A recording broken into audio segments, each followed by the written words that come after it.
With participation in youth sports falling, how can snowboarding attract a new generation of kids? By Andrew Duthie. Illustration by source. In the late 1990s I was at a barbecue, telling one of my uncles, and literally anyone else who'd listen, he'd drawn the short straw this time, about my new favorite thing in the world, snowboarding. After humoring me for a full 5 minutes at least, he interrupted in search of a clarification on one key point: so are you lying down on this thing, or what? It says a lot about how rare snowboarding still was back then that this man, who, other than some fairly out there opinions on digestive health, is pretty switched on, couldn't even conjure it in his mind's eye. It's not, I would wager, something that's anywhere near as likely to happen today. While it's now fully ingrained in the public consciousness, we're 2 decades further down the road and snowboarding isn't booming in the way that the fledgling teenage snowboarder I once was would have liked. Not that anything would have been enough for that guy. ISIS recruitment videos display less fanaticism and better dress sense. Part of the problem is the fact that while snowboarding has become more accessible, so too have most things. If a family can afford snowboard lessons for their kids, there are myriad other options competing for that same cash. Plus, as attention spans have reportedly shortened, with mobile phones the prime suspect for that one, even the most entertaining pastime has its work cut out in keeping kids coming back for more.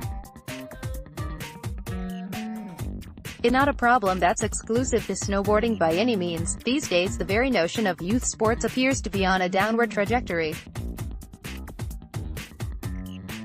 Most of the available data has originated in the USA, where it's a colossal and ever-growing business, and while the jury's out over what exactly is to blame, the usual suspects include video games and overprotective parents. They all tell the same story. Even as opportunities increase, the youth of today are less likely to be active participants in sport than that of the generation that preceded it.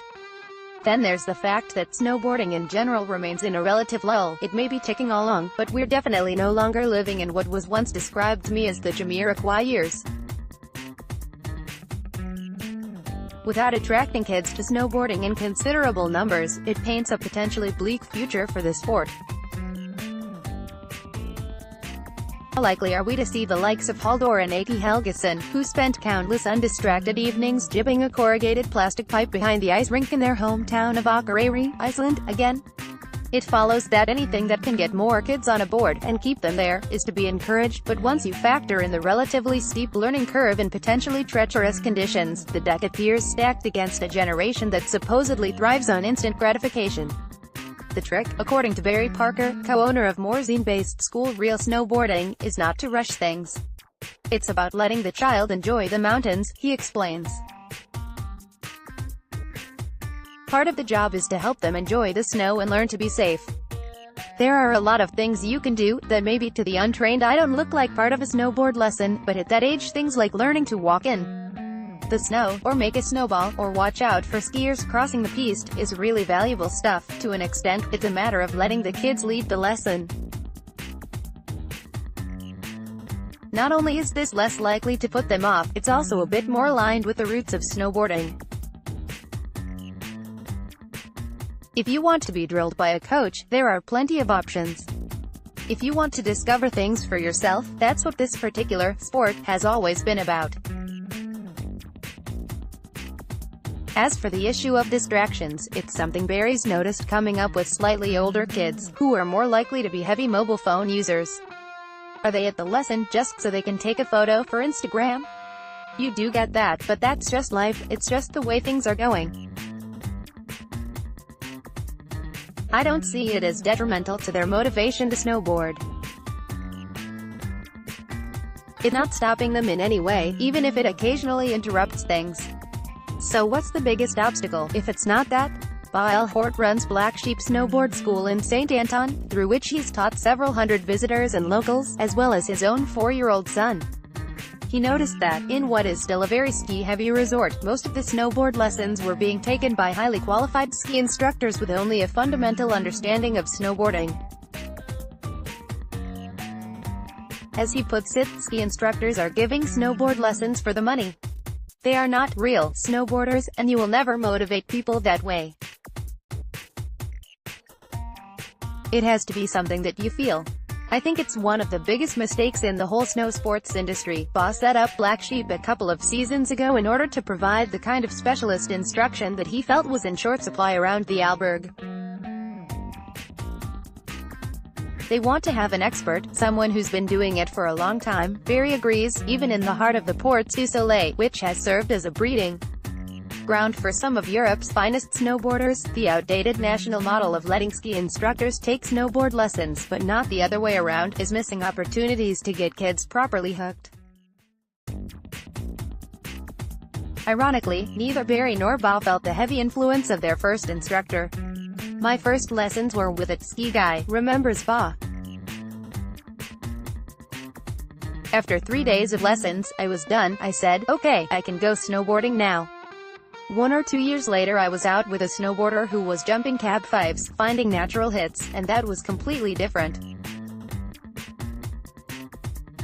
Maybe he's the reason I got where I am. He showed me the way.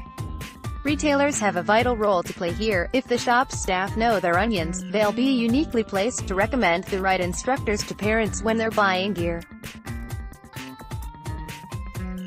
Indeed, Barry cites referrals from respected snowboard stores such as Borderline in Aberdeen and Subvert in Manchester as instrumental in helping Reel get off the ground.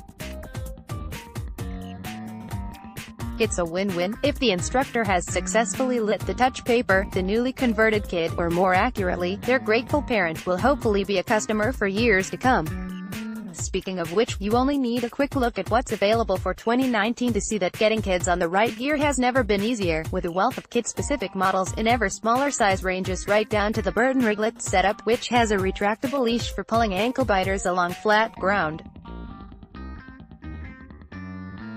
Beginners can choose from the mini lightweight, twin-shaped and flat-based, or gently rockered, boards that provide an ideal platform for those first steps. They may want to progress to something more technical before long, but it'll last them at least until they need to trade for a bigger size anyway. Then there's the Battalion Mini Shred, with the triple base design that further reduces the chance of edge catches.